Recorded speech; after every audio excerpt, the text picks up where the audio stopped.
अस्सलाम वालेकुम beautiful people, आपके अपने चैनल यूट्यूब इंस्टीट्यूट में आपका स्वागत है। सो स्टूडेंट, आज मैं बताने वाली हूँ आप लोग को बहुत ही बेसिक सा चीज़ है जो कि बहुत सारे स्टूडेंट को पता होगा, मगर अगर आप उससे लिखने बोलिएगा या फिर पूछिएगा तो वो कंफ्यूज हो जाते हैं, वो बोल नहीं पाते कि मीनिंग ऑफ अकाउंटिंग क्या है। बहुत सारे कॉमर्स के स्टूडेंट हैं, क्या पढ़ रहे हैं आप, तो अकाउंट्स पढ़ रहे हैं, मगर मीनिंग उनको एग्जैक्ट मीनिंग उनको नहीं पता होता। तो इसलिए मैं आज सोची हूँ आप लोग को अकाउंटिंग का मीनिंग बताऊंगी बेसिक। तो आप जैसा कि देख रहे हैं, मैं अपने कॉपी में यहाँ पे डेफिनेशन एक लिख के रखी हूँ। ये बहुत ही इजी और आप 2-3 बार इसको बस पढ़ लीजिएगा तो आपको ये मीनिंग ऐसा याद हो जाएगा, आपको याद करने का ज़रूरत नहीं पड़ेगा। और एक अकाउंटिंग का एक क्वेश्चन भी आता है आप लोग का थ्योरी के पेपर में। तो व्हाट इज़ अकाउंटिंग, ऑब्जेक्टिव हो गया, उसका फंक्शन हो गया, फीचर्स हो गया लिखने के लिए। तो आप उसमें भी ये आंसर लिखिएगा तो आपको पूरा करेक्ट मार्क्स मिलेगा। तो चलिए मैं आप लोग को सबसे पहले यहाँ पे लिख दी हूँ। आप चाहते तो इसको स्क्रीनशॉट करके आप इस आंसर को लिख सकते हैं। मैं कह रही हूँ कि आखिर अकाउंटिंग का मतलब होता क्या है। देखिए, accounting is the art of recording, classifying and summarizing in a significant manner and in term of money। ठीक है, अकाउंटिंग एक आर्ट है जो कि रिकॉर्ड करता है, क्लासीफाई मतलब अलग अलग क्लासीफाई करता है। जैसे कि मान लीजिए आप 10 दर्जन पेन लाएं, उसमें से ब्लू 5 है, 1 दर्जन है, ग्रीन 2 दर्जन है, रेड 5 दर्जन है। तो वो हम लोग क्लासीफाई करते हैं, जैसे अलग अलग करना, वो क्लासीफाई करता है एंड समराइज करता है। लास्ट में समरी होता है ना, समराइजिंग करता है इन सिग्निफिकेंट मैनर में। एंड किसके टर्म में, in term of money. Accounting कहाँ पे होता है, मनी के इन टर्म ऑफ मनी जहाँ पे रहता है वहाँ पे अकाउंटिंग किया जाता है। ट्रांजैक्शंस में एंड इवेंट्स में which are in part at least of a financial character, okay, and interrupting the result thereof। और फिर वो अकाउंटिंग जो है वो अपना, हम लोग जब अकाउंटिंग करते हैं तो हम लोग को उसमें देखना पड़ता है कि पहले सबसे पहले हम लोग रिकॉर्ड करते हैं कि क्या खर्च है, कितना का खर्च है, फिर उसको क्लासीफाई करते हैं कि कौन सा आइटम का कितना खर्च हो रहा है।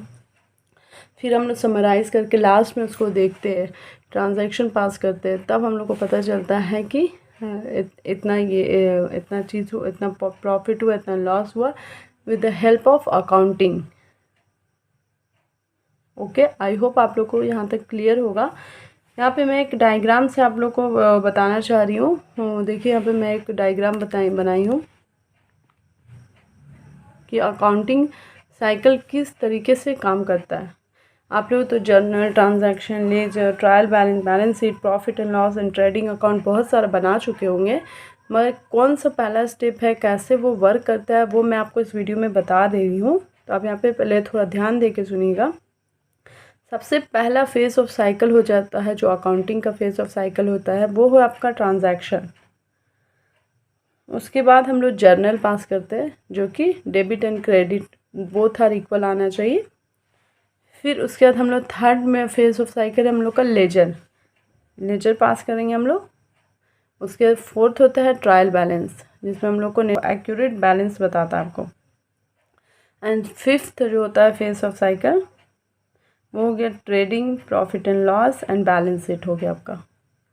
ठीक है, तो ये फिगर भी आप एग्ज़ाम में बना सकते हैं तो आपको फुल मार्क्स मिलेंगे। ये जो मैं आपको यहाँ पे फिगर बना के दिखाई हूँ, ये आप 2-3 में बनाइएगा तो आपको ये याद हो जाएगा। आपको फिर स्पेसिफिकली याद नहीं करना पड़ेगा, क्योंकि बच्चों लोग को डायग्राम से ज़्यादा अट्रैक्शन होता है, वो जल्दी माइंड कैप्चर कर लेता है। तो ठीक है, मैं अब आप लोग को नीड्स ऑफ अकाउंटिंग, अकाउंटिंग का नीड्स क्या है। आखिर पहले तो हम लोग समझे कि मीनिंग ऑफ अकाउंटिंग होता क्या है, अकाउंटिंग का साइकिल हम लोग समझ गए। ठीक है, अब नीड्स, हम लोग अकाउंटिंग करते क्यों हैं आखिर, ये एक क्वेश्चन अराइज होता है। बहुत सारे स्टूडेंट में से पूछते हैं कि ठीक है मैम, मतलब हम लोग अकाउंटिंग का ज़रूरत ही क्या है। तो अकाउंटिंग का ज़रूरत बहुत बहुत बड़ा ये क्वेश्चन अराइज होता है आपका। तो यहाँ पे मैं बता दे रही हूँ कि देखिए, जैसे कि जो कोई भी बिजनेसमैन है वो अपना पैसा इन्वेस्ट करता है बिजनेस में, तो वो जानना चाहता है कि वो कितना गेन हुआ है और कितना उसका लॉस हुआ है एक साल में, during the year. How much capital, उसमें कितना कैपिटल इन्वेस्ट किया गया है, एक साल में कितना पहले उसका गेन हुआ, कितना लॉस हुआ, कितना कैपिटल वो इन्वेस्ट किया, कितना आदमी को उसको अभी कर्जा देना है, कितना उससे वो उधारी लिया है, अब किसको देना है, किससे लेना है, ये सारा इन्फॉर्मेशन जो है वो सिस्टमैटिक रिकॉर्ड किया जाता है। हर एक बिज़नेस को मैंडेटरी है वो करना।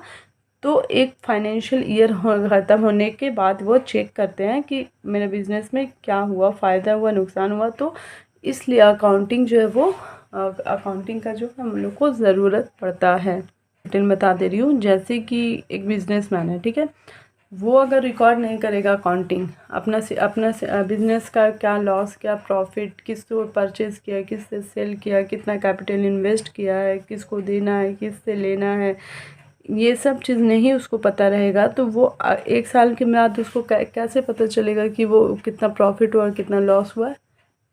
तो इस चीज़ के जब इस चीज़ को सॉल्व करने के लिए अकाउंटिंग आया। अकाउंटिंग का जो यूज़ है, मतलब नीड्स है, वो आपको पता चल गया क्यों हम लोग अकाउंटिंग करते हैं।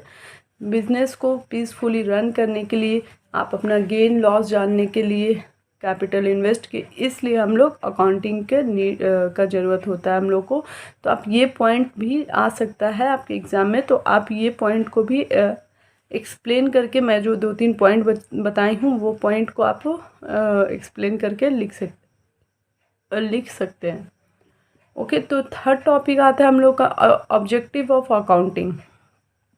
और स्टूडेंट, ये मैं आप लोग क्लास 11, 12, ग्रेजुएशन जो भी क्लास में है, आप सबके लिए ये हेल्पफुल होगा, क्योंकि ग्रेजुएशन से लेके 11 तक या फिर 11 से लेके ग्रेजुएशन तक ये एक ऐसा कॉमन क्वेश्चन है जो कि हर एक पेपर में पूछा जाता है। चाहे आप 11 में हो, 12 में हो, या आप तैयारी कर रहे हो किसी चीज़ का कॉमर्स के फील्ड में, या फिर आप ग्रेजुएशन में हो, हर जगह ये क्वेश्चन पूछा जाता है। और जो मैं आपको आंसर बता रही हूँ, अगर ये आप लिख के आइएगा, क्योंकि मेरा ये एक्सपीरियंस है, मैं खुद ये आंसर लिखी थी, मेरा इतना अच्छा मार्क्स आया, तो मुझे कॉन्फिडेंट हुआ, तब मैं आप लोग को पढ़ा रही हूँ। तो आप मेरे सलाह को मानिए, मैं जो आपको आंसर लिखवा रही हूँ वो आप लिखिए। और ऐसे ज़रूरतमंद स्टूडेंट हैं जिनको ज़रूरत है ट्यूशन का, जो नहीं फाइनेंशियली वीक है, उन्हें शेयर करिए वीडियो, उनको हेल्प होगा।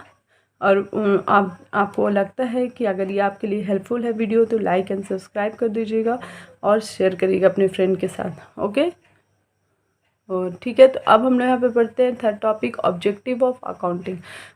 ऑब्जेक्टिव मतलब हो गया, नीड हो गया, मतलब इसका क्या ज़रूरत था, मीनिंग हम लोग जान लिए, अकाउंटिंग साइकिल जान लिए।